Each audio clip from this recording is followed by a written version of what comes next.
ज्ञानेन तु तदज्ञानं येषां नाशितमात्मनः तेषामादित्यवज्ञानं प्रकाशयति तत्परम् ज्ञानेन तु तदज्ञानं येषां नाशितमात्मनः तेषामादित्यवज्ञानं प्रकाशयति तत्परम् ज्ञानेन तु तदज्ञानं येषां नाशितमात्मनः तेषामादित्यवज्ञानं प्रकाशयति तत्परम्।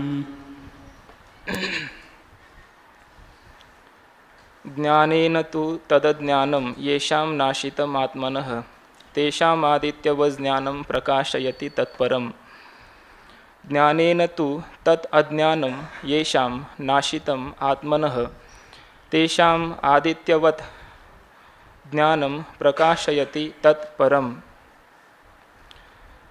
तु येषाम् आत्मनः तत् अज्ञानं ज्ञानेन नाशितं तेषां तत् आदित्यवत् ज्ञानं परं प्रकाशयति। तु म्हणजे परंतु येषाम आत्मनः तत् अज्ञानं ज्यांनी आत्म्याच्या विषयीचं किंवा आत्मरूप ईश्वराच्या विषयीचं असलेलं ते अज्ञान तत् अज्ञानं ज्ञानेन नाशितं ज्ञानाच्या द्वारे नष्ट केलं तेषाम त्यांना तत् आदित्यवत ज्ञानम ते आदित्याप्रमाणे सूर्याप्रमाणे असणारं प्रकाशक असं ते ज्ञान परम प्रकाशयति परम ब्रह्मस्वरूपाचं प्रकाशन करता। या प्रस्तुत प्रकरणामध्ये ज्ञानी पुरुषाचं वर्णन सुरू आहे आणि त्यासाठी ईश्वराचा दृष्टांत दिलेला आहे। पाठीमागच्या 2 श्लोकापासून हा विचार सुरू आहे। ज्ञानी पुरुष हा सर्व प्रकारची कर्मे करून सुद्धा खऱ्या अर्थाने अकर्ताच असतो। हा कसा असतो यासाठी ईश्वराचं वर्णन केले की ईश्वर हा संपूर्ण या त्रिभुवनाचा विस्तार करूनही खऱ्या अर्थाने अकर्ताच असतो, कारण त्याच्या स्वरूपाचं त्याला विस्मरण कधीही होत नाही। असा तो असल्यामुळे तो असंगच राहतो, परंतु त्या ईश्वराच्या विषयी अज्ञान असल्यामुळे तो ईश्वरच हे सर्व काही उत्पन्न करतो, निर्माण करतो असं अज्ञानी पुरुष म्हणत असतात। ते मात्र त्यांचं अज्ञान आहे।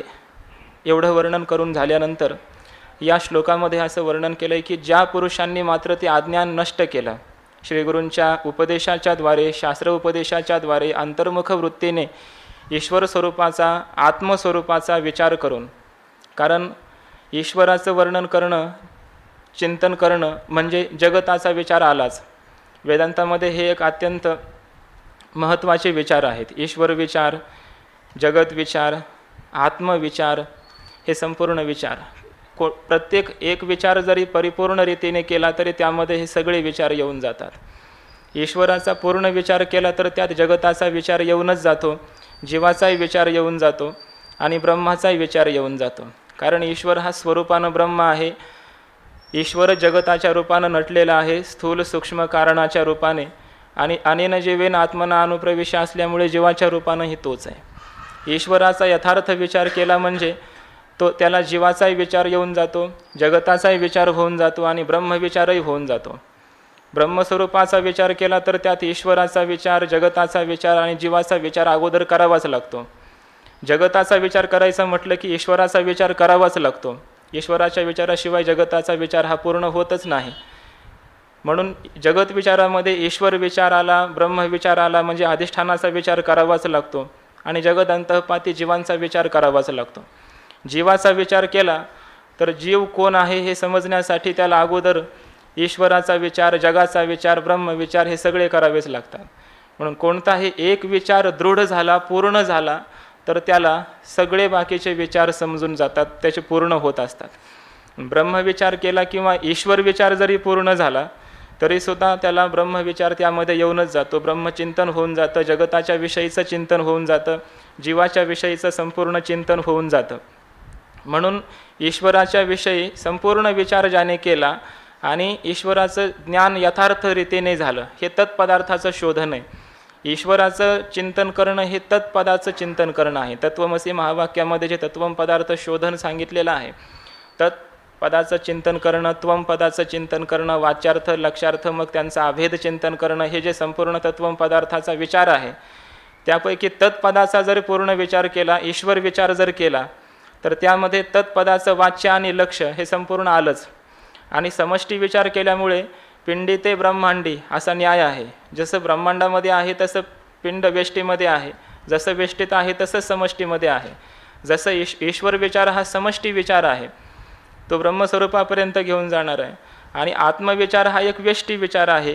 तो आत्मविचार करायचा म्हणलं की देहापासून सुरुवात होते. स्थूल देहाचा विचार, सूक्ष्म देहाचा विचार, कारण देहाचा विचार आणि मग आत्म्याचा विचार होतो. आत्मा कोण आहे ते कळतं. पंचकोशाचा निराश झाल्याशिवाय आत्म्याचं ज्ञान होत नाही. हे जसं वेष्टी विचारामध्ये होतं, तसं ईश्वराचा विचार करणं हा समष्टी पंचकोशाचा विचार करणं आहे. म्हणून समष्टी पंचकोशाचा, समष्टी स्थूल शरीर, संपूर्ण विश्व, विराट, हिरण्यगर्भ आणि कारण शरीर, अभिमानी ईश्वर, ह्या संपूर्ण विचारामध्ये हा संपूर्ण विचार करणं, त्यामध्ये वेष्टी विचारही येऊन गेला. आणि त्यामुळे ईश्वर विचार पूर्ण झाल्यानंतर यथार्थ ब्रह्मज्ञान त्याला होतंच. यथार्थ ईश्वर स्वरूपाचा विचार झाल्याच्या नंतर त्या ईश्वर हा ब्रह्मरूपच असल्यामुळे ईश्वराचं अकर्तृत्व कळणं, ईश्वराची असंगता कळणं, ईश्वर ब्रह्मरूप आहे असं कळणं, याचाच अर्थ तो ईश्वर मी आहे हे ज्ञान त्यामध्ये येऊनच जातं. कारण त्या ईश्वराला आपल्याहून भिन्न पाहून ईश्वराचं ज्ञान संपूर्ण होतच नाही. तत्वमसी महावाक्यामध्ये तत्पदार्थाचं जसं शोधन चिंतन सांगितलेलं आहे, तसं त्वम पदार्थाचंही सांगितलेलं आहे. खऱ्या अर्थानं त्वम आणि तत् हे पद जी फक्त भिन्न आहेत, यांचा अर्थ मात्र एकच आहे. फक्त नावं त्याची भिन्न भिन्न आहेत. वाच्यार्थामध्ये थोडासा भेद आहे, म्हणून एकाला तत्पद म्हटलं आणि एकाला त्वम पद याचं चिंतन करा असं म्हटलेलं आहे. परंतु खऱ्या अर्थाने तत्पदाचा जो अर्थ आहे तोच त्वम पदाचा अर्थ आहे. त्वम पदा तत्पदाचं जे चिंतन आहे ते ब्रह्मस्वरूपापर्यंत जसं घेऊन जातं, तसं त्वम पदाचं चिंतन हे कूटस्थापर्यंत घेऊन जातं. आणि कूटस्थ आणि ब्रह्म हे एकच आहेत. फक्त वाच्यार्थामध्ये अंतःकरण इकडे आहे, तिकडे माया आहे, अविद्या माया या उपाधी आहेत. या उपाधीचा निराश होऊनच जातो. आणि म्हणून अशा प्रकारे या तत्वम पदार्थ शोधनाच्या चिंतनाच्या द्वारे तत्पदार्थाचं यथार्थ चिंतन जर घडलं, ईश्वराचा यथार्थ विचार जर झाला, तर तो ईश्वर यात असा आहे हे कळल्यानंतर त्या ईश्वराचं जे हे समष्टी स्वरूप आहे त्यामध्ये वेष्टीचंही स्थूल सूक्ष्म कारण सगळे देह येऊन गेले. आणि त्यामुळे समष्टी प्रपंचाचा पूर्ण बाध होऊन जातो. आणि केवळ ईश्वर चैतन्य जे आहे ते निरुपाधिक रूपानं म्हणजे ब्रह्मरूपानेच अवशिष्ट राहतं. असं जे ब्रह्मचैतन्य आहे ते मीच आहे अशा प्रकारे श्रीगुरूंच्या तत्वमसी महावाक्यातून समजलेलंच असतं. म्हणून ईश्वराचं अकर्तृत्व कळणं, असंगत्व कळणं हे आत्म्याचं असंगत्व आणि आपलं स्वतःचं अकर्तृत्व कळण्यासारखंच आहे. कळण्यासारखं म्हणजे कळतंच असा विचार आहे. कारण ईश्वर आणि जीव हे मुळामध्ये एकच आहेत. ईश्वराचं अकर्तृत्व कळणं म्हणजे आपलंच अकर्तृत्व कळणं आहे. कारण ईश्वर आणि जीव हे मुळातच स्वरूपानं हे एकच आहेत. फक्त अविद्या आणि माया ह्या दोन प्रकारच्या उपाधी भिन्न लागल्यामुळे दोन प्रकारचे त्याला नावं आले. समष्टी मायेचा उपाधी लागल्यामुळे त्याला ईश्वर अशा प्रकारचं त्या स्वरूपाला नाव आलेलं आहे फक्त. आणि त्याच ब्रह्मचैतन्याला फक्त वेष्टी अशा अज्ञानाचा, अविद्येचा उपाधी लागल्यामुळं, अंतःकरणाचा उपाधी लागल्यामुळं त्याला जीव अशा प्रकारचं फक्त एक नाव आलेलं आहे. वास्तविक रूपानं दोन्हीही हे जे औपाधिक स्वरूप सांगितले ते स्वरूपानं एकच आहेत. फक्त जसं घटाकाश आणि मठाकाश यामध्ये घट आणि मठ ह्या दोन उपाधीच भिन्न आहेत, आकाश मात्र एकच आहे. तसं जीव आणि ब्रह्म याच्यामध्ये, जीव आणि ईश्वर यांच्यामध्ये फक्त औपाधिक असा भेद आहे, स्वरूपानं ते एकच आहेत. म्हणून जीव हा स्वरूपानं मूलतःच एकच ईश्वर रूपच असल्यामुळे ईश्वराच्या विषयीचं असं पूर्ण अज्ञान नष्ट होणं म्हणजे तो ईश्वर मीच आहे असं पूर्ण ज्ञान होणं आहे. तेव्हाच ईश्वराच्या विषयीचं पूर्ण अज्ञान गेलं. आणि असं पूर्ण अज्ञान जेव्हा जातं त्या ईश्वराला स्वरूपाने, त्या ईश्वराचं अधिष्ठान आणि माझं अधिष्ठान हे मी एकच आहे, ईश्वर आणि मी एकच आहोत अशा प्रकारचं यथार्थ जेव्हा क्षेत्रज्ञम चापी माम विद्धी असं जसं म्हटलंय 13व्या अध्यायामध्ये, जो क्षेत्रज्ञ आहे तो मी आहे, जीव आहे तो ईश्वर रूपच अशा प्रकारचा आहे, फक्त उपाधीमध्ये भेद आहे असा विचार असल्यामुळे जीवाला यथार्थ ज्ञान होतं. आणि ईश्वराच्या यथार्थ ज्ञानामध्ये जीवाला आपल्या स्वरूपाचं यथार्थ ज्ञान होत असल्यामुळे ईश्वराचं ज्ञान झालं की त्याला परमब्रह्माचं ज्ञान होतं असं श्लोकामध्ये म्हटलेलं आहे. ज्याचा असं ज्याला असं यथार्थ अज्ञानाचं नाश होऊन ज्ञान झालं अज्ञान निवर्तक असं ज्याला ज्ञान झालं, ईश्वर स्वरूपाचा विचार ज्याला पूर्ण रूपाने समजला, ते श्याम त्यांना आदित्यवच ज्ञानम प्रकाशयते तत्परम. तत्परम, परम म्हणजे ब्रह्मस्वरूप, ते त्याचं प्रकाशन होतं त्या ज्ञानाच्या द्वारे. कसं? आदित्याप्रमाणे होतं. जसं संपूर्ण जगतातील रूपांना, पदार्थांना सूर्य हा प्रकाशित करतो, त्या सूर्या तसं हे ज्ञान त्या साधकाला त्या परमब्रह्माचं प्रकाशन करून देतं. अशा प्रकारे यथार्थ दृढ हे ज्ञान झाल्याच्या नंतर त्या ईश्वराशी अभिन्नत्वाने ज्ञान झालं, आत्मत्वाने ज्ञान झालं की असा हा ईश्वर जो आहे, असंग आहे, अकर्ता आहे, अभोक्ता आहे, ब्रह्मरूप आहे आणि तो ईश्वर मीच आहे, असा आत्मत्वाने यथार्थ दृढ मीच ईश्वर आहे किंवा मीच ब्रह्म आहे असं यथार्थ दृढ ज्ञान झाल्याच्या नंतर त्या परमब्रह्माचं प्रकाशन करणारं हे वृत्तीज्ञान आहे. प्रकाशन करणारं म्हणजे परमब्रह्म स्वरूपाची प्राप्ती करून देऊन स्वपरविरोधित्वाने ते निवृत्त होणारं आहे. ते सुद्धा निवृत्त होतं आणि परमब्रह्मरूपता जी मूलतः सिद्धच आहे, फक्त असिद्ध इव अशी होते, अप्राप्त इव असं होतं. त्या अप्राप्तीचा भ्रम निघून जातो आणि नित्य प्राप्तच असलेलं ते ब्रह्मस्वरूप ते त्याला प्राप्त होतं. प्राप्तीचा व्यवहार फक्त होतो. अज्ञानाची निवृत्ती हीच परमब्रह्माची प्राप्ती, अशा प्रकारचा व्यवहार होतो. म्हणून असं यथार्थ दृढ त्या ईश्वराच्या विषयी आत्मत्वाने ज्ञान जेव्हा होतं तेव्हा परमब्रह्म रूप असा तो साधक झालेला असतो. आणि तो मात्र ईश्वराला जसा अकर्ता अभोक्ता समजत नाही, तसा स्वतःला सुद्धा करता भोक्ता समजत नाही ईश्वराला, तसा तो स्वतःला सुद्धा करता भोक्ता समजत नाही. का? कारण त्या ईश्वर आणि मी स्वरूपानं एकच आहोत. ईश्वर जर अकर्ता अभोक्ता आहे तर मी ईश्वरच आहे, त्यामुळे मी सुद्धा अकर्ता अभोक्ताच आहे. ईश्वर ब्रह्मरूप आहे म्हणून जर अकर्ता अभोक्ता असेल तर मी ब्रह्मरूपच आहे, त्यामुळे मी सुद्धा अकर्ता अभोक्ता असाच आहे. असं यथार्थ रीतीने ईश्वर आणि जीवाच्या विषयीचं अभिन्नत्वाचं, ब्रह्मरूपत्वाचं म्हणजे स्वरूपानं एकरूपतेचं अशा प्रकारे त्याला ज्ञान होतं, असं या श्लोकामध्ये चिंतन केलं आहे. ते अज्ञान जय समूळ तुटे, तै भ्रांतीचे मसैरे फिटे, मग अकर्तृत्व प्रगटे मज ईश्वराचे. ते अज्ञान जय समूळ तुटे, ते अज्ञान जेव्हा समूळ म्हणजे पूर्ण रूपाने तुटे म्हणजे नष्ट होतं. कारण वरती म्हटलं तो सृजी पाळी संहारी ऐसे बोलती जे चराचरी, ते अज्ञान गा उधारी पंडुकुमरा. ईश्वर हे संपूर्ण उत्पन्न करतो, त्याचं पालन करतो, संहार करतो, असं जे या जगामध्ये म्हटलं जातं, वर्णन केलं जातं, जन्माद्यस्य यतः, जे सगळे जन्मादी या ईश्वरापासूनच झालेले आहेत, हे सगळं अज्ञानाला स्वीकारून आहे.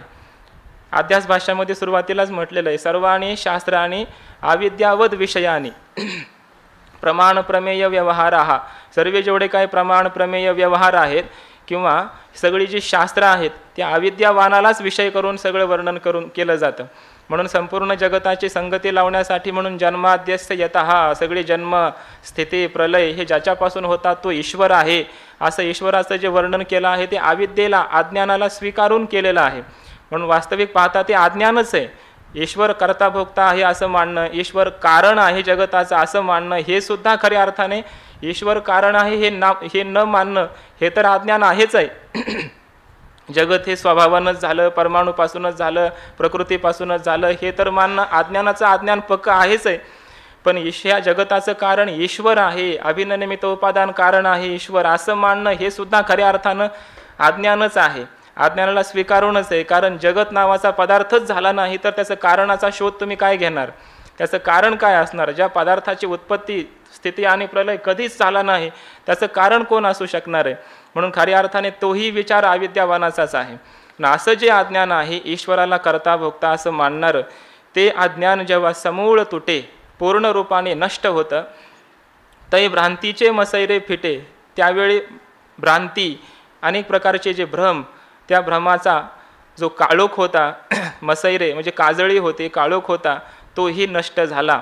आता तो राहिला नाही. अनेक प्रकारचे भ्रम होते, कर्तृत्वाचा, भोक्तृत्वाचा, जगत सत्यत्वाचा, अशा अनेक प्रकारचे जीव आणि ब्रह्माच्या विषयीचा भेद, अशा प्रकारचे अनेक भ्रम होते, भ्रांती होत्या. त्या संपूर्ण भ्रांती ह्या निवृत्त झाल्या. मग अकर्तृत्व प्रगटे मज ईश्वराचे, आणि अशा वेळेला मग मज ईश्वराचे अकर्तृत्व प्रगटे. मी जो ईश्वर आहे त्या माझ्या ईश्वराचं खरं जे अकर्तृत्व आहे ते अकर्तृत्व त्याच्या ठिकाणी प्रगट होतं. जेव्हा असा अज्ञानाचा नाश झाला पूर्ण रूपाने, कधी होईल हा अज्ञानाचा नाश? श्रीगुरूंच्या उपदेशाने होईल. अधिकार संपन्न होऊन ज्यावेळी तो श्रवण मनन निधिध्यासन करेल आणि जेव्हा त्याच्या स्वरूपाचं त्याला ज्ञान होईल, यथार्थ रीतीने कळेल हे जगत काय आहे, हे जगताचं मिथ्यात्व कसं आहे हे त्याला जेव्हा समजेल, तेव्हा जगत कारणाचं कारण जे ईश्वर आहे, त्या ईश्वराच्या ठिकाणी जे कारणत्व आहे ते सुद्धा मिथ्याच आहे. वास्तविक पाहता तो कारण नाही आणि हे जगतरूपी कार्य नाही. कारण कार्य कारण हा विचारच नाही, दोन पदार्थच मुळात नाहीत. असं यथार्थ रीतीने जेव्हा श्रीगुरूंच्या उपदेशाने एकमेवा द्वितीयम असं ब्रह्मस्वरूपाचं आत्मत्वाने दृढ अपरोक्ष ब्रह्मज्ञान होईल, तेव्हा खऱ्या अर्थाने ईश्वराचं अकर्तृत्व त्याला कळलं. तोपर्यंत या जगताचा कर्ता ईश्वर आहे असं तो म्हणू शकेल. पण ज्यावेळी श्रीगुरूंच्या द्वारे यथार्थ दृढ त्याला ज्ञान होईल, अज्ञानाची निवृत्ती होईल, अशा वेळी मात्र ईश्वराचं जे अकर्तृत्व आहे हे त्याला कळलेलं असतं. येथ ईश्वरू एक अकर्ता ऐसे मानले जरी चित्ता, तरी तोची मी हे स्वभावता आधीची आहे. या ठिकाणी एक ईश्वर अकर्ता आहे असं जर आपल्या चित्ताला पक्क मानवलं, म्हणजे पक्क दृढ झालं. ईश्वर अकर्ता आहे म्हणजे अकर्ता याचा अर्थ आहे अकारण आहे. खऱ्या अर्थानं ईश्वर जगताचं कारण नाहीच. का नाही? कारण न तस्य कार्यम करणंच विद्यते. खऱ्या अर्थानं ब्रह्मस्वरूपाच्या ठिकाणी माया नावाचा उपाधीच झाला नाही. मायाच मुळामध्ये अनिर्वचनीय आहे, सदसद विलक्षण आहे. तिला सतही म्हणता येत नाही, असतही म्हणता येत नाही, सदसद असंही म्हणता येत नाही, आहे ना. म्हणून ती सदसद विलक्षण अनिर्वचनीय अशा प्रकारची मिथ्या आहे. आणि अशा मिथ्या मायेचा उपाधी लागल्यामुळे जे ईश्वरत्व आलं ते ईश्वरत्व ही कल्पितच आहे, म्हणजे मानलेलं आहे फक्त. अशा कल्पित नसलेल्या मायेमुळं त्या ब्रह्माला ईश्वरत्व येईलच कसं? म्हणून खऱ्या अर्थाने ईश्वर भावसुद्धा त्या ब्रह्मस्वरूपाच्या ठिकाणी कल्पिलेला आहे. म्हणून ते ब्रह्म कधी ईश्वर भावालाच आलं नाही, ते कारण त्या ठिकाणी माया कधी जन्मालाच आली नाही अशी ती आहे. म्हणून ईश्वर भाव त्या ठिकाणी नाही. म्हणून ईश्वर भाव जर नसेल तर त्या ठिकाणी जगत नावाचा पदार्थ कुठून आला? जगत नावाचा पदार्थही झाला नाही. म्हणून दुसरा पदार्थच जगामध्ये नसल्यामुळं खऱ्या अर्थानं या ठिकाणी कार्यकारण विभाग व्याप्यव्यापक भाव हा खऱ्या अर्थाने नाहीच आहे असं दृढ त्याला चित्ताला ज्ञान झालेलं असतं. आणि मग असं त्याला ज्ञान झालं असल्यामुळे ईश्वरू एकू अकर्ता, एक ईश्वर या ठिकाणी अकारण आहे, खऱ्या अर्थानं तो करता नाही.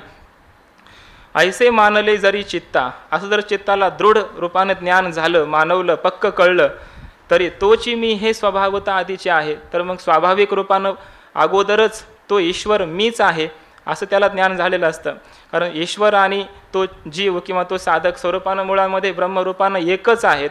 पण एकच असल्यामुळे ईश्वर एक अकर्ता आहे असं त्याच्या चित्ताला पूर्ण रूपाने ज्ञान झालेलं असल्यामुळे, आणि मग तो ईश्वरच तो जीव असल्यामुळे, ईश्वराहून तो भिन्न नसल्यामुळे तोही ईश्वर रूपच असा आहे. म्हणून तो सुद्धा अकर्ता, असंग, निर्विकार असा ब्रह्मरूपच अशा प्रकारचा होतो किंवा आहे.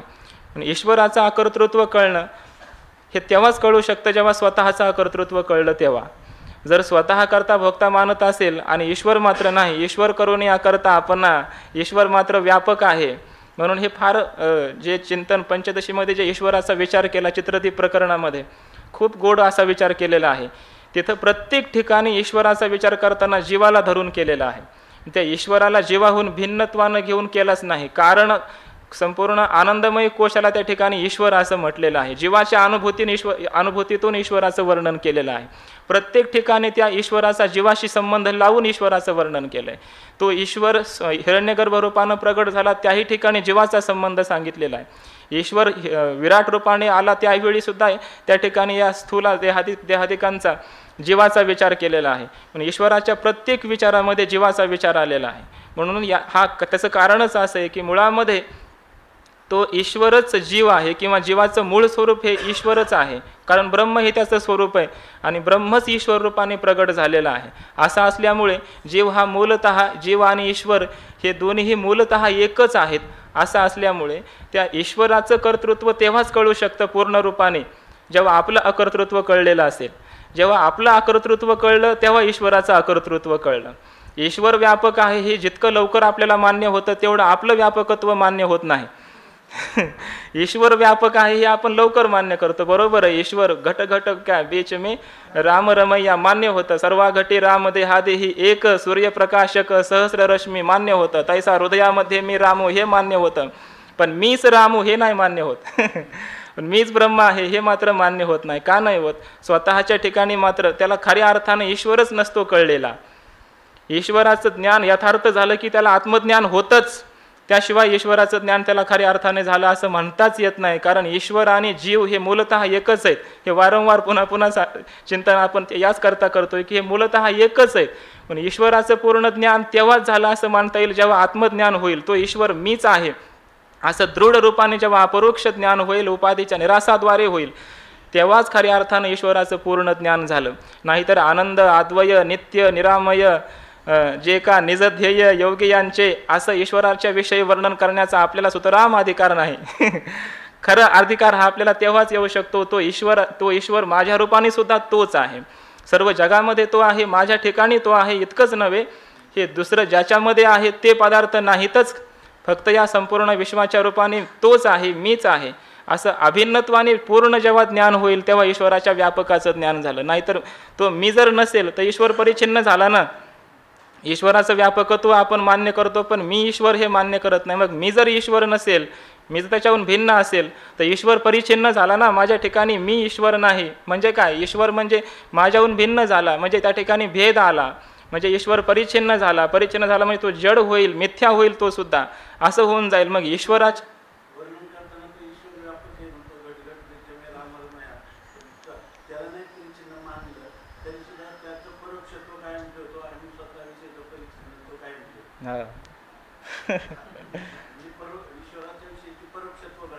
भ्रांती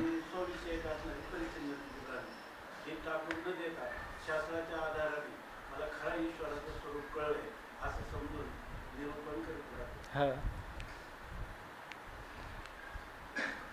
चांगदेवासारख्यांना ही भ्रांती कायम राहील.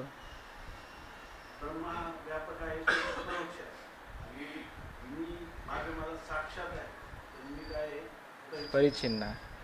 अंतकरण अधिष्ठान चैतन्य हे परिच्छिन्नच आहे आणि माया अधिष्ठान चैतन्य हे व्यापक आहे. व्यापक बरोबर ना. परोक्षतेची भ्रांती कायम ठेवून म्हणत राहतो. त्यामुळं स्वतःचा अपरोक्ष असूनही परिच्छिन्नतेची भ्रांती ठेवल्यामुळं त्यांचं ऐक्य कधी घडतच नाही. म्हणजे ऐक्याची अनुभूती येत नाही. सांगताना सांगतो सर्वत्र परमात्मा विठ्ठल जरी स्थळी भरला, विठ्ठल जरी स्थळी भरला, मी भरतो असं नाही.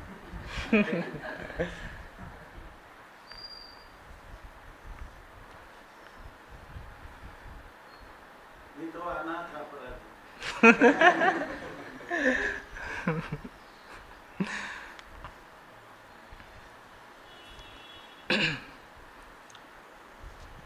आणि ह्या ज्ञानाने त्या ईश्वराला सुद्धा आनंद होणार नाही.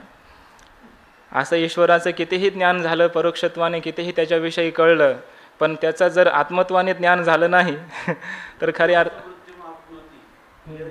नानेव पश्यते.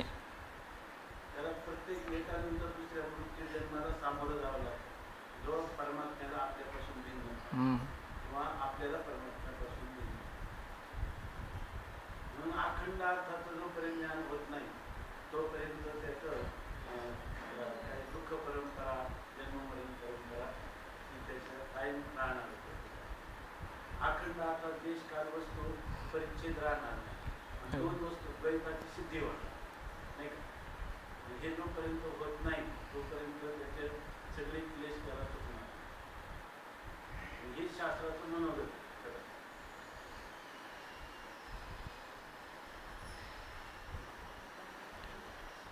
येथे ईश्वरू एकू अकर्ता, या ठिकाणी ईश्वर एक अकर्ता आहे असं मानले जरी चित्ता, जर चित्ताला पूर्ण असं ज्ञान झालं, यथार्थ दृढ ज्ञान झालं, तरी तोची मी हे स्वभावता आधीचे आहे. तर तो ईश्वरच, तो जीव, तो मी हे स्वाभाविक रूपानं अगोदर आहेच आहे. अखंड सिद्ध नित्यसिद्ध त्यांचं ऐक्य आहेच आहे. म्हणून ईश्वराचं अकर्तृत्व कळलं की त्याच क्षणी त्याला आपलं स्वतःचं अकर्तृत्व कळलेलं असतं. त्याच वेळी हां हो आपण अकर्ता भोक्ता असं जर कळलं तर असं कळलं नाही तर त्याच्या ईश्वराचा भोक्तृत्व अकर्तृत्व कळलं असं तोपर्यंत म्हणताच येत. कारण अकर्ता अभोक्ता अशी अखंड एकच वस्तू उर्वरित राहील तरच अकर्तृत्व भोक्तृत्व सिद्ध होईल. हो आणि ते सुद्धा त्याच्या सत्तेतलं नसतं. त्याची सत्ता भेद असणार, ती कल्पित सत्ता असणार.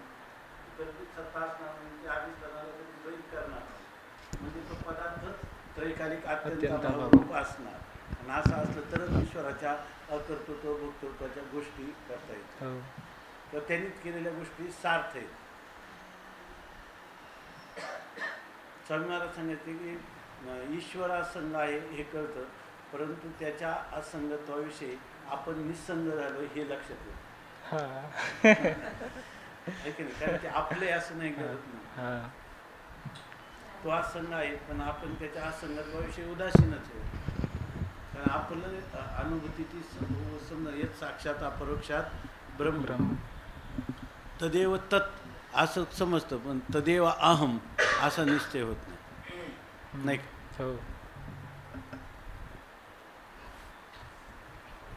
याच्यातून दुसरी एक गोष्ट अशी म्हणता येईल की बघा,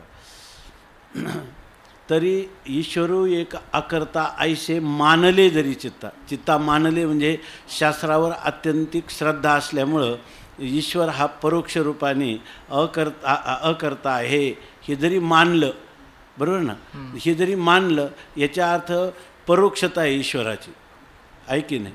परंतु तोच मी आहे.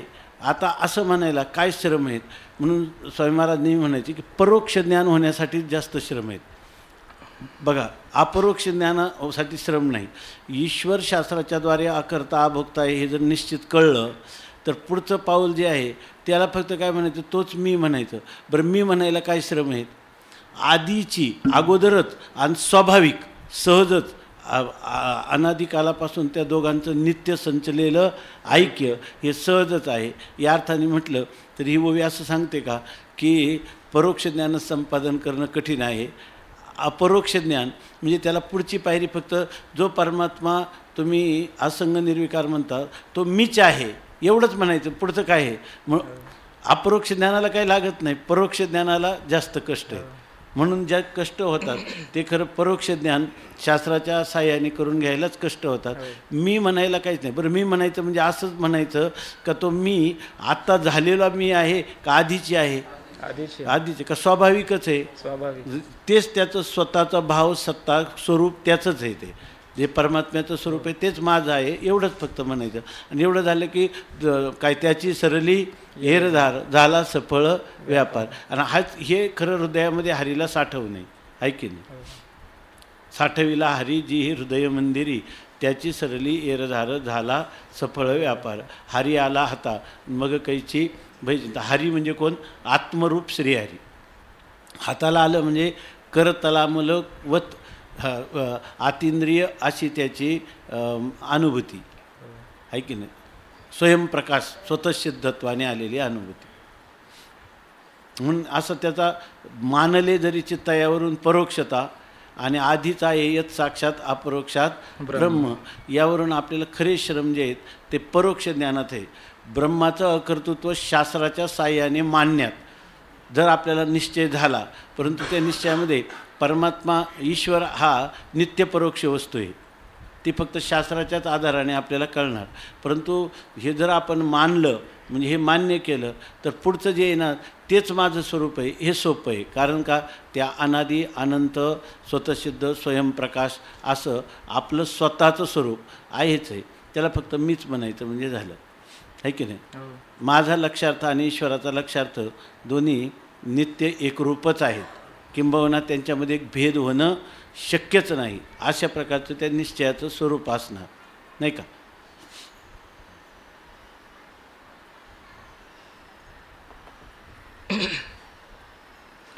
ऐसेनी विवेके उदो चित्ती तयासी भेदू कैसा त्रिजगते देखे आपुलिया प्रतीती जगची मुक्त. ऐसेनी विवेके उदो चित्ती, अशा प्रकारच्या विवेकाने चित्तामध्ये उदय केला असता तयासी त्रिजगती भेदू कैसा, त्याला या संपूर्ण या त्रैलोक्यामध्ये कसला भेद राहिला. हा देखे आपुलिया प्रतीती जगची मुक्त, आपल्या प्रतीतीने अनुभवाने संपूर्ण जगालाच तो मुक्त असं पाहत असतो. सगळं जगच मुक्त आहे, कोणी बद्ध नाही, अशा प्रकारे संपूर्ण विश्वाला मुक्त पाहत असतो. ऐशेनी विवेके उदो चित्ती, अशा प्रकारचा विवेक म्हणजे ईश्वराचं अकर्तृत्व हे जरी परोक्ष ज्ञानाने कळलं आणि मग ईश्वराचं जे ईश्वराच्या मूळ स्वरूपाचं जे आमचं नित्यसिद्ध अपरोक्ष रूपत्व आहे ते ज्याला कळलं, ईश्वराचा परोक्ष ज्ञानाने शास्त्राच्या ज्ञानाने यथार्थ विचार केला आणि असा ईश्वर हा स्वरूपाने तो ईश्वर आणि मी हे मात्र स्वरूपानं एकच आहोत असं दृढ अपरोक्ष ज्ञान त्यांना झालं, ज्याला झालं. अशा प्रकारचा हा विवेक ज्याच्या अंतःकरणामध्ये उदय झाला, विवेक ज्ञान त्याला असं प्राप्त झालं. तर मग असं ज्ञान झाल्याच्या नंतर इथला विवेक म्हणजे नित्यानित्य वस्तू विवेक नाही, हा सत्य मिथ्या अशा प्रकारचा विवेक आहे. किंवा ब्रह्माहमस्मी ते ईश्वराचं, हा इथं नित्यानित्य विवेक नाही, हा विवेक जो आहे तो सत्यमिथ्या विवेक. हे झाले सत्यमिथ्या विवेक. नित्यानित्य विवेक सकाळी जो आपला झाला तो नित्यानित्य विवेक नाही. याच्या त्याला सत्याचं यथार्थ अनुभूती झाली पाहिजे. आणि मिथ्या पदार्थाचं काय शक्ती आहे, मिथ्या शब्दाची काय शक्ती आहे, ही जर त्याला कळली असेल तरच त्याला म्हणायचं की हा विवेक आयशेनी विवेक चित्ती. आणि त्याचे फलश्रुती काय असेल तर तयाशी भेदू कायचा त्रिजगती. त्याला जगामध्ये तुम्ही किती भेदाचं प्रतिपादन करा, जीवजीवाचा भेद आहे, जीव ईश्वराचा भेद आहे, जीव जडाचा भेद आहे, जड जडाचा आहे, जीव जीवाचा आहे, कोणतेही भेद त्याला सांगितलं, जड ईश्वराचा आहे. तर कोणताही भेद तो फक्त तुमचा काय, माझे कान ऐकती, तो कानावरच पडून घेणार नाही, हा भेद नाहीच आहे. त्यांना अभेद स्वरूप एकच वस्तू आहे. त्याच्यामध्ये ना स्वगत भेद आहे, ना सजातीय, ना विजातीय भेद आहे. तिथं ना देश काल वस्तू भेद मावळला, आत्मा निर्वाळला विश्वाकार. हे कधी होईल? न झाला प्रपंच आहे परब्रह्म, अहम सोहम ब्रह्म आकळले असं त्याला. अहम आणि सहा आणि सहा अहम, अहम सोहम, अहम सहा आणि सहा अहम असं त्याला कळलं. तोच मी आणि मीच तो, असं संशय आणि विपर्यय यांनी रहित त्याला ज्ञान झालेलं असेल तरच तयाशी भेदू कायचा त्रिगती. भेद तुम्ही किती भेद सांगा, त्याच्या ठिकाणी भेदाला तो वृत्तीवर घ्यायला तयारच नाही त्याच्यामध्ये. कारण देखे आपुल्या प्रतिती जगची मुक्त. त्याची प्रतिती म्हणजे अनुभवामध्ये संपूर्ण जगत मुक्त आहे. आणि जगतमुक्त ही काय, त्याची अनुभूती आहे. आणि मग अनुभूती हे सर्वात प्रबल प्रमाणे. त्यामुळे त्याचं स्वतः उत्थान किंवा परता उत्थान कधीच होणं शक्य नाही. त्याला स्वतः कधी पुन्हा मी खरा देहच आहे, की मी कर्ता भोक्ता आहे, की मी सुखीदुःखी आहे, मी जन्ममरण धर्मवान आहे, की मी बद्ध आहे, ह्या कोणताच संशय त्याच्या अंतःकरणात कधीच उत्पन्न होणार नाही. संदेहाच्या सुटल्या गाठी झालो पोटी शीतळ असं आहे. की ह्या जरी कोणी म्हणलं त्याला, एखादा मनुष्य जर तयाची भेदू काय चात्री जगती देखे आपली या प्रतिती जगची मुक्त, त्याच्या प्रतितीनं सगळं जग मुक्त आहे. म्हणजे आत्तापर्यंत जे ब्रह्मस्वरूपाचा ज्ञान यथार्थ होण्यासाठी आपण 3 निकष मानले होते, श्रुतीप्रमाण, युक्तीप्रमाण आणि अनुभूतीप्रमाण किंवा प्रतिती किंवा त्याला अनुभूती असं आपण म्हणतो. तर अनुभूती हे सर्वात प्रबल प्रमाण आहे. आणि ते प्रमाण झाल्यामुळं त्याच्या प्रतितीनं सगळं जग काय आहे, मुक्तच आहे. आपुली या प्रतिती जगतची मुक्त. संपूर्ण जगतातले यच्चे आवत सगळे चर आचर सर्व ज्याचा समावेश होतो सर्वच मुक्त आहे ना, असं त्याचं. स्वामी महाराज एकदा त्या जहांगीर हॉस्पिटलला भेटायला गेलो होतो आम्ही. एका त्यांचे गुरुबंधू होते बार्शीचे, तर त्यांचा पाय तुटला होता आणि मग ते पाय तोडला होता डायबिटीसमुळं.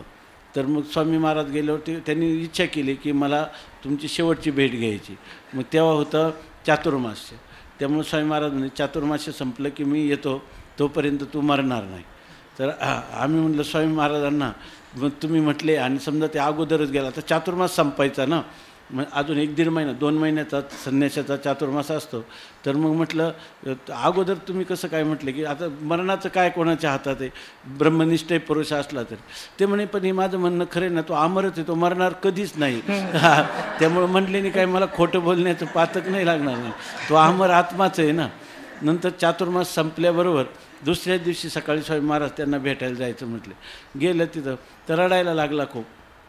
मग स्वामी महाराजांनी त्यानंतर ते आवडीनं ना बंड्या असं त्याला म्हणत असत.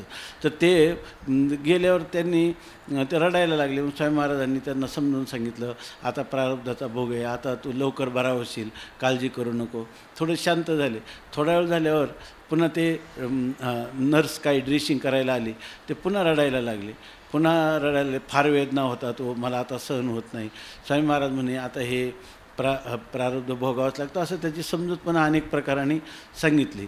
आणि ते पुन्हा शांत झाले. आणि जेव्हा निघालो आम्ही तेव्हा ते पुन्हा रडायला लागले. म्हणजे त्यांचे रडणे, ते म्हणे हे बघ तू आयुष्यभर कीर्तनं वगैरे केली, हे तू काही याच्या, आणि तुला जर साधं हे शारीरिक दुःख सहन झालं नाही तर काय उपयोग आहे.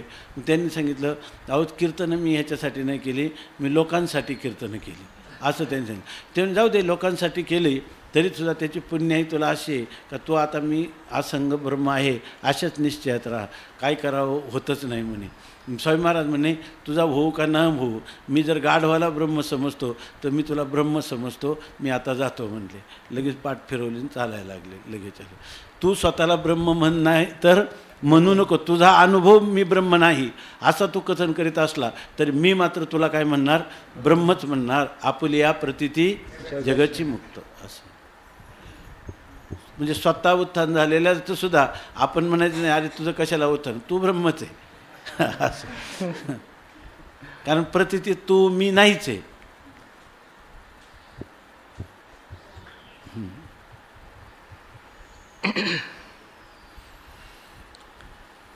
देखे आपुलिया प्रतीती जगची मुक्त. त्याच्या अनुभवाने सगळं जगच मुक्त आहे.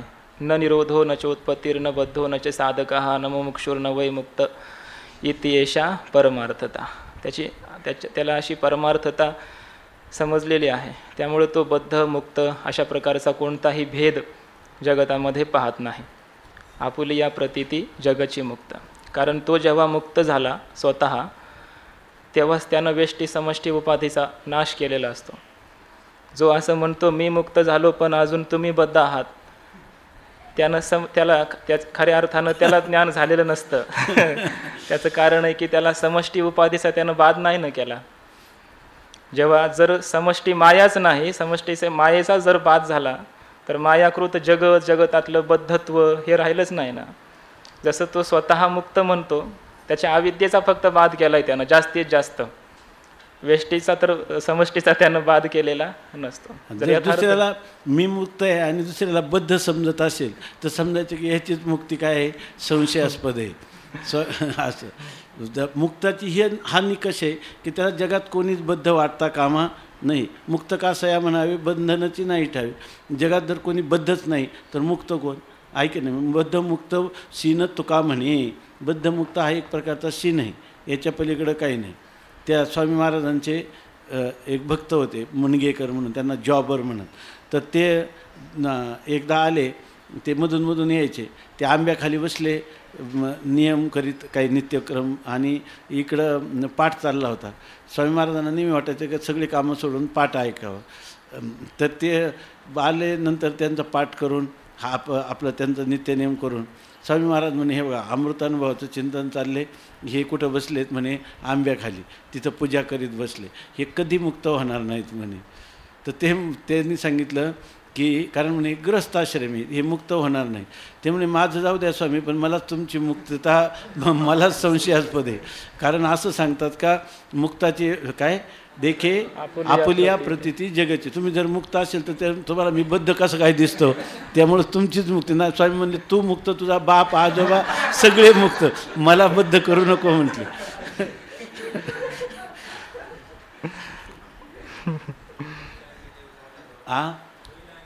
होईल अंगे झाला देव जो आपण, तयासी हे जन अवघे देव असं. जैशी पूर्व दिशेच्या रावळी उदया येताची सूर्य दिवाळी, की एरी ही दिशा तियेची काळी काळीमा नाही. त्याला उपपत्ती दिलेली आहे. पूर्व दिशेची या रावळी, पूर्व दिशेच्या राजवाड्यामध्ये मंदिरामध्ये उदया येताची सूर्य दिवाळी, सूर्याचा प्रकाश हीच दिवाळी उदयाला आली असता, सूर्याचा प्रकाश उदयाला आला पूर्व दिशेला, त्याच वेळी येरी ही दिशा तियेची काळी काळीमा नाही. त्याच वेळेला त्याच काळात इतर ज्या दिशा आहेत पश्चिम उत्तर दक्षिण या सर्व दिशांना त्याच काळामध्ये काळीमा नाही, अंधकार राहत नाही. पूर्व दिशेला सूर्याचा उदय होणं याचा अर्थ फक्त पूर्व दिशेचाच अंधकार गेला असं नाही. सर्व दिशांचा अंधकार तो सूर्याचा प्रकाश जसा निवृत्त करून टाकतो तरच खऱ्या अर्थानं सूर्याचा उदय झाला. सूर्याचा उदय होणं म्हणजे चहू दिशांना, सर्व दिशातून अंधकाराची निवृत्ती होणं. तसं याच्या अंतःकरणामध्ये जर यथार्थ ज्ञानसूर्याचं प्रागट्य जर झालं असेल तर त्याला कुठेच अज्ञानाचा काळोख दिसता कामा नये, कुठेच त्याला अज्ञानाचा अंधकार राहत नाही आणि राहत नसतोच, तरच खऱ्या अर्थाने त्याच्या अंतःकरणामध्ये ज्ञान प्रगट झालेलं आहे. अन्यथा ते ज्ञान झालं असं म्हणता येत नाही. म्हणून जसा सूर्य अंधकाराची वाणी प्रकार काय आहे हे जसं स्वप्नातही पाहत नसतो, ऐकत नाही, त्याप्रमाणे त्या ज्ञानीपुरुषाच्या समोर बद्ध मुक्त अशा प्रकारचा जो भेदाचा व्यवहार आहे, हा बद्ध आहे, हा मुक्त आहे, किंवा मी मुक्त आहे, हा बद्ध आहे, अशा प्रकारचा व्यवहार त्या ज्ञानीपुरुषाच्या स्वप्नात सुद्धा येत नाही. अशा प्रकारचा नित्य मुक्त या रूपानेच तो जगताला पाहत असतो. धवळले जगदाकार अंधार तो निरसला. लपो जाता ठाव नाही प्रगट पायी पसारा. खरियाचा दिवस आला वाडी बोला न पुरे. तुका म्हणे जिवेसाठी पडली मिठी धुरेशी. तुका म्हणे जिवेसाठी पडली मिठी धुरेशी. आता यानंतर असे जे ज्ञानी पुरुष आहेत हे अपुनरावृत्ती रूप मोक्षाला कसे प्राप्त होतात आणि हे प्राप्त होणारे कोण असतात, असं मोक्ष स्वरूप कुणाला प्राप्त होतं, त्याचं काही लक्षणं, काही विशेषणं देऊन त्या ज्ञानीपुरुषांचं वर्णन या श्लोकामध्ये करत आहे. तद्बुद्धयस्तदात्मानस्तन्निष्ठास्तत्परायणाः गच्छन्त्य पुनरावृत्तिं ज्ञाननिर्धूतकल्मषाः.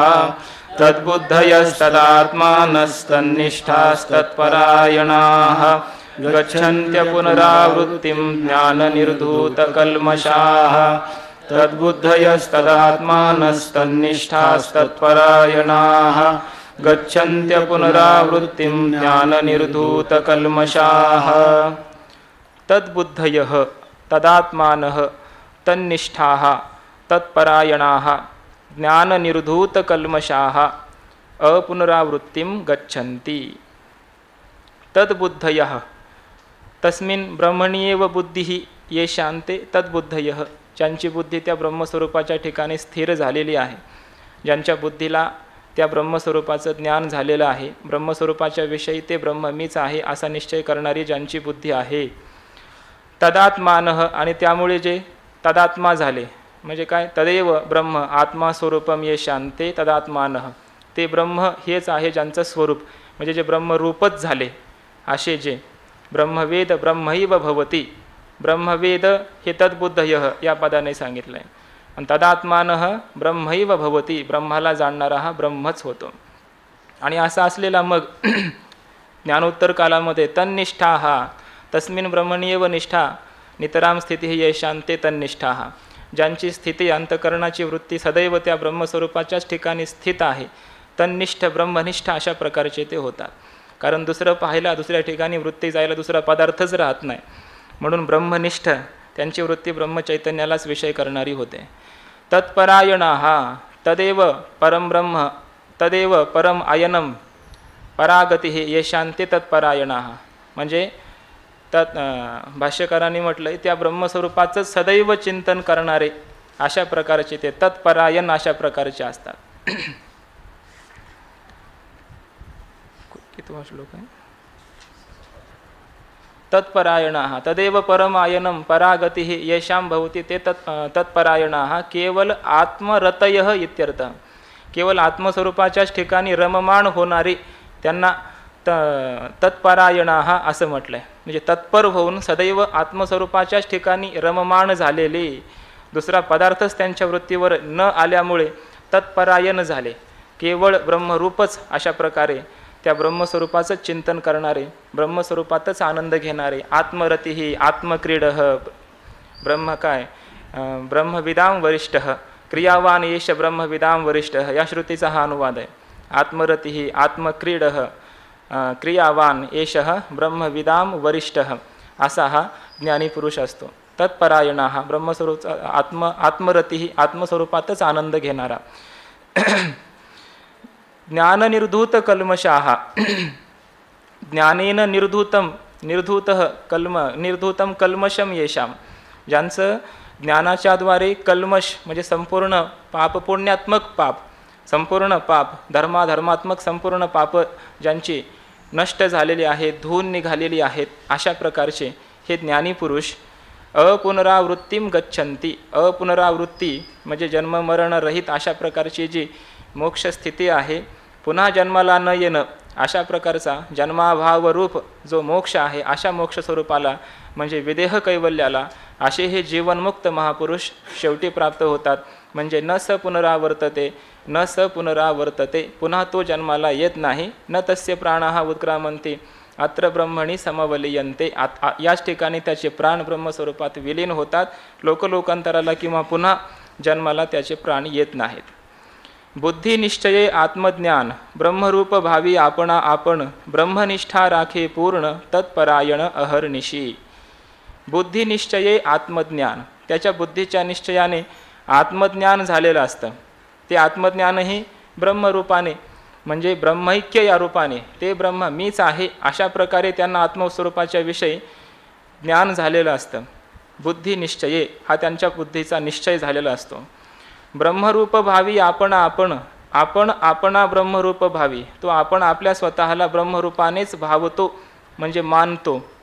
मी ब्रह्म आहे असंच तो सदैव चिंतन करतो. तदात्मानः याचं हे वर्णन आहे. तद्बुद्धयः बुद्धिनिश्चये आत्मज्ञान तदात्मानः ब्रह्मरूप भावी आपण, तन्निष्ठाः ब्रह्मनिष्ठा राखे पूर्ण, आणि तत्परायणः म्हणजे तत्परायण अहर्निशी. एका पदाचं भाष्य आहे, एकाच ह्याच्यामध्ये केलेलं, एकाच ओवीमध्ये पूर्वार्धाचं पूर्ण वर्णन आहे. ब्रह्मनिष्ठा राखी पूर्णपणाने तो ब्रह्मनिष्ठाच राखी म्हणजे आपल्या अंतकरणामध्ये ब्रह्मनिष्ठेचं संरक्षण तो करत असतो. म्हणजे अंतकरणात त्याच्या पूर्णपणाने ब्रह्मनिष्ठाच प्रगट झालेली असते. त्याच्या अंतकरणाची वृत्ती ब्रह्मस्वरूपाच्याच ठिकाणी स्थिर झालेली असते. आणि तत्परायण अहर्निशी असा होऊन तो शेवटी रात्रंदिवस अहर्निशी तत्परायण ब्रह्मस्वरूपाच्याच ठिकाणी तो परायण असतो, तत्पर असतो, रममाण झालेला असतो. आत्मरतीही ब्रह्मस्वरूपाच्याच ठिकाणी तो रममान झालेला असा होतो. आता याच्यामध्ये पहिल्यांदा हा एक क्रम आहे. बुद्धिनिश्चये आत्मज्ञान, बुद्धीच्या निश्चयाने आत्मज्ञान होतं. सुरुवातीला हे जीव ब्रह्मैक्य ज्ञान आहे, ही ज्ञानावस्था आहे, ब्रह्मज्ञान आहे. आता या 4 कडव्यांचा जर आपण विचार केला तर या 4 कडव्यात ज्ञानोबरायाने एक क्रम सांगितलेला आहे. बुद्धिनिश्चय आत्मज्ञान, इथं त्याला श्रवणातून ज्ञान होतं. ब्रह्मरूप भावी आपण इथे तो मनन करतो. ब्रह्मनिष्ठा राखे पूर्ण हे निधिध्यासन होतं. आणि तत्परायण अहर्निशी या ठिकाणी त्याला साक्षात्कार झालेला आहे. पूर्णपणा निधिध्यासनाचीच परिपक्व अवस्था, ज्याला साक्षात्कार असं म्हणतात किंवा समाधी असं म्हणतात, या निर्विकल्प समाधीपर्यंत तो गेलेला आहे. तत्परायण अहर्निशी अशी साधनेतून चिंतन केलं तर तो असा चिंतन करणारा असा असतो. किंवा हे सर्व जीवनमुक्ताचं वर्णन आहे. त्यामुळे हे श्रवण मनन निधिध्यासन तत्वम पदार्थ शोधन किंवा ही निर्विकल्प समाधीपर्यंत असा गेलेला असा क्रम घेण्यापेक्षा बुद्धिनिश्चये आत्मज्ञान ही सत्वापत्ती अवस्था आहे. ब्रह्मरूप भावी आपण ही असंशक्ती आहे. ब्रह्मनिष्ठा राखी पूर्ण ही पदार्थाभाविनी आहे. आणि तत्परायण अहर्निशी ही उन्मनी किंवा तुर्य अवस्था आहे. सत्वापत्ती म्हणजे ज्ञान झालेलं असतं. बुद्धिनिश्चये आत्मज्ञान, त्याला ब्रह्मस्वरूपाचं आत्मत्वानं यथार्थ दृढ अपरोक्ष ब्रह्मज्ञान झालेलं आहे. म्हणून बुद्धीचा निश्चय पूर्ण आत्मस्वरूपाच्या विषयी झालेला आहे. सत्वापत्ती म्हणजे ज्ञानाची प्राप्ती झाली. याचंच योगाश्रेष्ठामध्ये ह्या 4 अवस्थांचं किंवा ह्याचं वर्णन ब्रह्मविद्वर, ब्रह्मविद्वर्यान आणि ब्रह्मविद वरिष्ठ असं ह्या 4 अवस्थांचं वर्णन केलं आहे योगाश्रेष्ठामध्ये. बुद्धिनिश्चय आत्मज्ञान हा ब्रह्मवेत्ता आहे, ब्रह्मविद. नंतर ब्रह्मरूप भावी आपण हा असंशक्तीतला ब्रह्मविद वर आहे. ब्रह्मनिष्ठा राखे पूर्ण हा पदार्थाभाविनीत असलेला ब्रह्मविद वरियान आहे. आणि तत्परायण अहर्निशी हा तुरीय अवस्थेमध्ये असलेला ब्रह्मविद वरिष्ठ अशा प्रकारचा आहे. सत्वापत्तीमध्ये ज्ञान आहे आणि असंशक्तीमध्ये आसक्तीचा अभाव आहे. म्हणून आत्मज्ञान ही सत्वापत्ती आहे. ब्रह्मरूप भावी आपण मी ब्रह्मच आहे असं तो सदैव स्वतःचं ब्रह्मरूपाने चिंतन करत असतो. त्या ठिकाणी त्याचं कारण आहे, कारण दुसरं चिंतन करण्यासाठी त्या ठिकाणी त्याला आसक्ती दुसऱ्या पदार्थाच्या विषयी राहिलीच नाही. म्हणून मी ब्रह्म आहे असं तो चिंतन करणारा होतो. असंसक्ती म्हणजे पदार्थाच्या विषयाच्या विषयी त्याच्या अंतःकरणात आसक्ती कोणतीच राहत नाही. मग त्या पदार्थाचं चिंतन तो कशाला करेल? चिंतन तो आत्मस्वरूपाचंच करणार.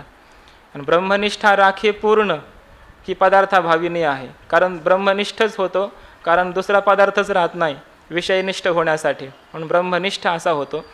आणि तत्परायण अहर्निशी असा तो तुरीय अवस्थेमध्ये जातो. सत्वापत्तीमध्ये स्वतः परतः उत्थान असतं. स्वप्नाप्रमाणे जगत असतं. जगताला स्वप्नाप्रमाणे समजून तो संपूर्ण व्यवहार करत असतो. व्यवहारातला तो ज्ञानी पुरुष आहे सत्वापत्तीमध्ये. असंशक्तीमध्ये त्याच्या अंतःकरणात आसक्तीचा अभाव होतो, म्हणून व्यवहारामध्ये त्याच्या म्हणजे खंड पडतो. व्यवहारामध्ये तो आसक्त होत नाही पूर्णपणाने.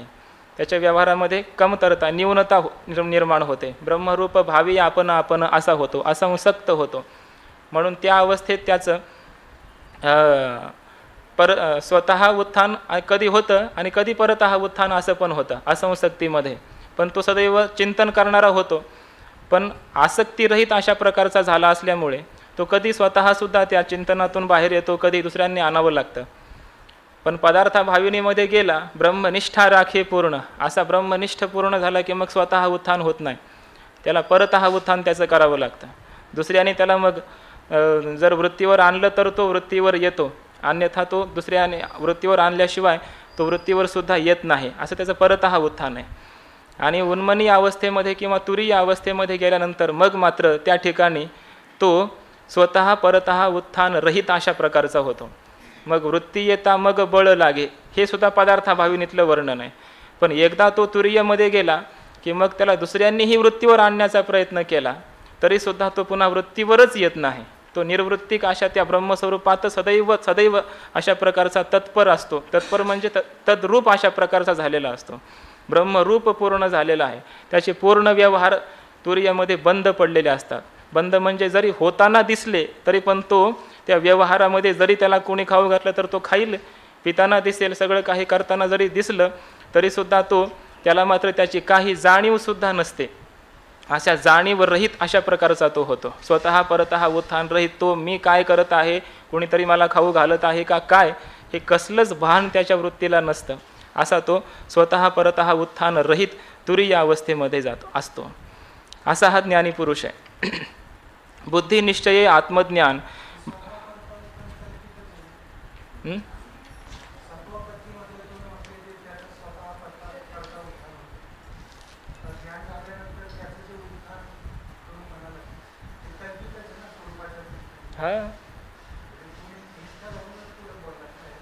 त्यात काय संशय? त्याच काय उत्थान होणं याचा अर्थ वृत्तीवर आहे. तुम्ही सुद्धा मिथ्या समजूनच प्रश्न केला, याच्यातही काही आम्हाला संशय वाटत नाही. तुम्हाला हे सहन झालं नाही, तुम्हाला हे सहन झालं नाही की हे तर अंतःकरणाच्या स्थितीचं वर्णन करून राहिले. हा काय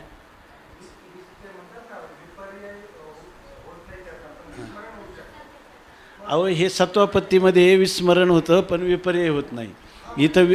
इथं विस्मरणही होतं आणि विपर्ययही होत नाही.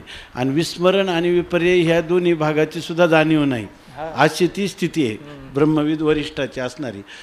पण आपल्याला काय म्हणायचं ते लक्षात आलं महाराजांच्या, की त्यांना असं म्हणायचं की हे तर तुम्ही अंतःकरणाचंच वर्णन करून राहिले आणि आत्मस्वरूप कसं आत्मस्वरूपाचं वर्णनच करता येत नसल्यामुळं हेच वर्णन मुमुक्षूच्या अधिक उपयुक्त आहे. हेच वर्णन अधिक उपयुक्त आहे मुमुक्षूचं. म्हणून महाराज चढाबडा के सांगते.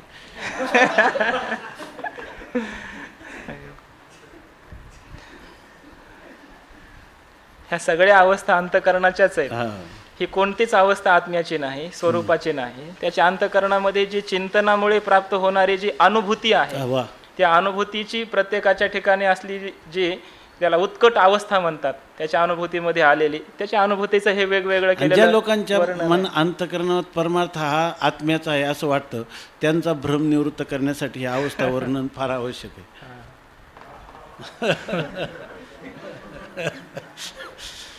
परमार्थ हा आत्म्याचा नाही, तो अंतकरणाचा आहे, म्हणून आम्ही त्या उपाधीला धरून हे सगळं सांगतो. ऐक ना, हे सगळ्या वृत्तीच आहेत. बुद्धीचा निश्चय अहम ब्रह्मास्मी ही सुद्धा वृत्तीच आहे. ब्रह्मरूप भावना करणारी वृत्तीच आहे, ब्रह्मनिष्ठा असणारी वृत्तीच आहे, आणि तत्परायण असलेली सुद्धा वृत्तीच आहे. पण त्याच्यात तरतम भाव आहे. हा, तरतम भाव तर स्वरूपात आहे. नसला तर वृत्तीमध्ये तिच्या वृत्तीच्या परिपक्वतेमध्ये तरतम भाव आहे. तरतम भाव आहे.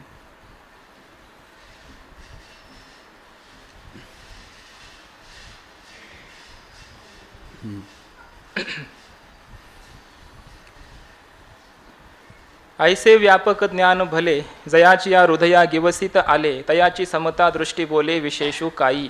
ऐसे अशा प्रकारचं हे व्यापक ज्ञान, भलं असलेलं, श्रेष्ठ असलेलं असं हे, आणि व्यापक असलेलं ज्ञान. कारण आता याच्यापेक्षा व्यापक काहीच राहिलं नाही. संपूर्ण जगताला निवृत्त करून, जगताच्या कारणाला निवृत्त करून त्या अधिष्ठानाशी तद्रूप झालेलं अशा प्रकारचं हे ज्ञान आहे.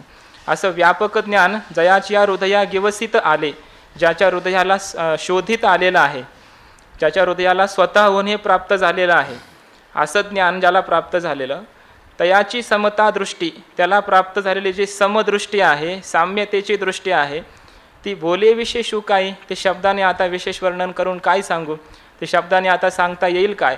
शब्दाने हे सांगता येण्यासारखी अशा प्रकारची समता दृष्टी नाही आहे. म्हणून याची ही समता दृष्टी इतकी व्यापक झालेली आहे, याच्या वृत्तीला कधीही दुसरा पदार्थच येत नाही, वृत्तीवर येत नाही. अशा प्रकारचं हे व्यापक ज्ञान, भलं असलेलं ज्ञान त्याच्या हृदयामध्ये आविर्भूत झालेलं आहे. म्हणून त्याला समता दृष्टी प्राप्त झालेली आहे, दृष्टी झालेली आहे, सर्व ठिकाणी ब्रह्मदृष्टी झालेली आहे. समता दृष्टी म्हणजे ब्रह्मरूप सर्वत्र पाहणारा असा हा झालेला आहे.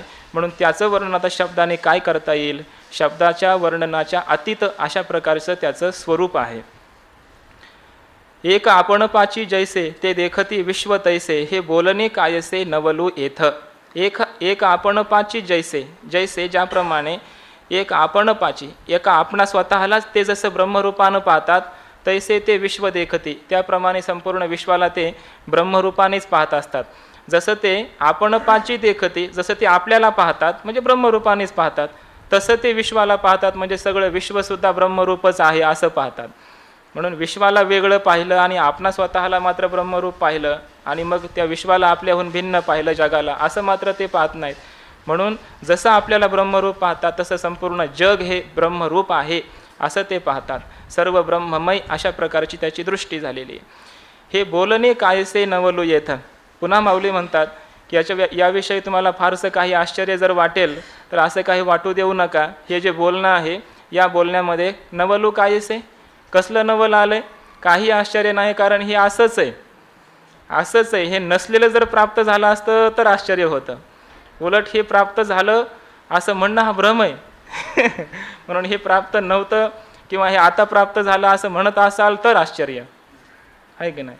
प्राप्त झालं हे याच्यामध्ये काही आश्चर्य नाही, कारण ही अशीच अवस्था आहे किंवा हे असंच स्वरूप आहे. इदम इत्थम ही अशी स्थिती आहे. परी दैव जैसे कवतिके कहीची दैन्य न देखे, हा विवेकू हा नोळखे भ्रांती ते जेवी. आता यासाठी उदाहरणं दिलेत की हे ज्ञानी पुरुष कसल्याही प्रकारचा भेदच पाहत नाहीत. हे शेवटच्या ओळीमध्ये खाली सिद्धांतामध्ये सांगितलेलं आहे. ना तरी अंधकाराची वाणी जैसा सूर्यो न देखे स्वप्नी, अमृत नायिके कानी मृत्यू कथा, हे असो संतापू कैसा चंद्रू न स्मरे जैसा, भूती भेदू नेनते तैसा ज्ञानी येते. इथे सिद्धांत आहे. परी दैव जैसे कवतिके, ज्याप्रमाणे दैव भाग्य हे कौतुकाने सुद्धा कहीची दैन्य न देखे, त्याला दैन्य दीनता गरिबी ही माहिती नसते. जे भाग्य आहे त्या भाग्याला कधीही दरिद्रता माहिती नाही. विवेकू हा नोळखे भ्रांती ते जेवी, किंवा विवेकाला भ्रांती काय आहे हे माहितीसुद्धा नाही, ओळखतच नाही विवेक भ्रांती म्हणजे काय. अंधकाराची किंवा अंधकाराचा काय प्रकार आहे हे सूर्य स्वप्नातसुद्धा पाहत नाही, किंवा अमृत हे कानाने कधीच मृत्यूची कथा ऐकत सुद्धा नाही, अमृताला मृत्यूची कथा माहिती नाही, त्याप्रमाणे किंवा हे असो संतापू कैसा, संताप म्हणजे तो जो दाह असतो, ज्वर असतो किंवा उष्णता आहे ही कशी आहे, हे चंद्रो न स्मरे जैसा, चंद्राला हे मात्र स्मरणही नाही, का त्याला माहीतच नाही, त्याचा अनुभवच नाही. अनुभव असेल तर स्मरण होईल, पण चंद्राला त्या उष्णतेचा अनुभवच नाही, त्यामुळेच त्याला स्मरणही होण्याचं कारण नाही. त्याप्रमाणे भूती भेदू नेनती तैसा ज्ञानी येते, ते ज्ञानीपुरुष या संपूर्ण प्राणीमात्रांच्या ठिकाणी भेद म्हणजे काय आहे हे जाणत सुद्धा नाहीत. त्यांच्या जाणीवेवर या भेदाचा कोणताच प्रकार येत नाही. हे सगळे उदाहरणं त्याच करता दिलेत. कोणताच भेद त्यांच्या अंतःकरणावर येत नाही. जड जडाचा भेद, जड जीवाचा भेद, जीव जडाचा भेद, जीव जड ईश्वराचा भेद, हे कोणतेच भेद त्याच्या अंतःकरणावर राहत नाहीत. अभिन्न अभेद रूप अशा तो ब्रह्मस्वरूपाला प्राप्त झालेला असतो, म्हणून कोणताच भेद त्याच्या अंतःकरणामध्ये राहत नाही. भूती भेदू नेनते तैसा ज्ञानी येते, किंवा असं म्हणा भूती भेदू नेनती ते ज्ञानी ये. या प्राणीमात्रामध्ये कसल्याही प्रकारचा भेदच जे पाहत नाहीत तेच खऱ्या अर्थानं ज्ञानीय आहेत, किंवा ते ज्ञानीपुरुष आहेत की जे भूती भेदू नेनती, तशा प्रकारे तो भूतामध्ये या प्राणीमात्रामध्ये कोणताच भेद पाहत नाहीत. असा हे भेद न पाहणं हे कसं आहे त्यांचं, हे कसा भेद पाहत नाहीत याचं विस्ताराने वर्णन संपूर्ण ग्रंथांमध्ये पुढेही केलेलं आहे. आणि आपण नेहमी चिंतन करतच असतो की त्याला ही ब्रह्मदृष्टी प्राप्त झालेली असते. सर्वत्र अन्वय व्यतिरेकानं त्यानं चिंतन केलेलं आहे. त्याच्या साधनेमध्ये त्यानं जे चिंतन केलेलं आहे त्या साधनेचीच परिपक्व अवस्था त्याला प्राप्त झालेली असते.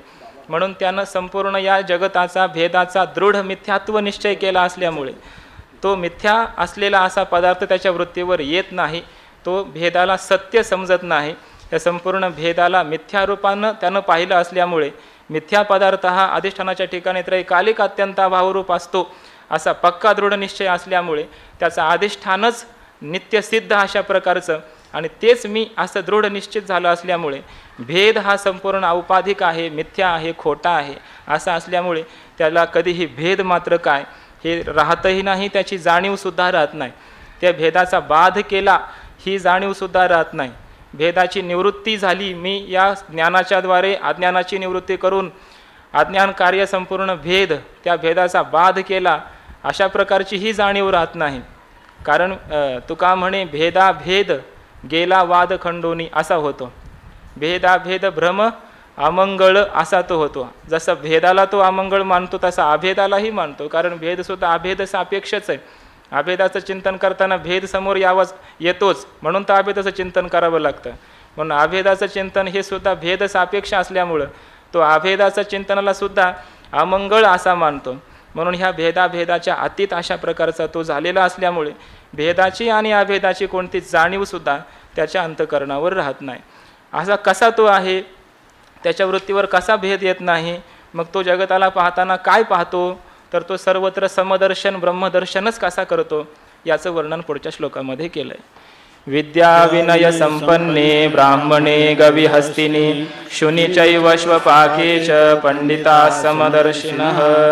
विद्या विनय संपन्ने ब्राह्मणे गविहस्तिनी शुनी चैव स्वपाके च पंडिता समदर्शिनः. विद्या विनय संपन्ने ब्राह्मणे गविहस्तिनी शुनि चैव श्वपाके च पंडिता समदर्शिनः. पुंडलीकवरदा हरिविठ्ठल श्री ज्ञानदेव तुकाराम ज्ञानेश्वर महाराज की जय.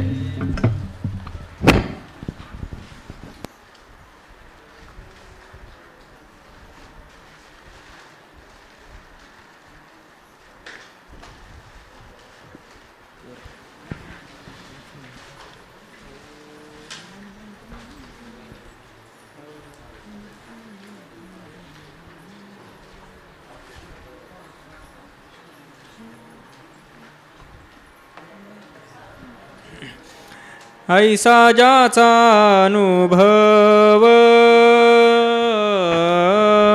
ऐसा ज्याचा अनुभव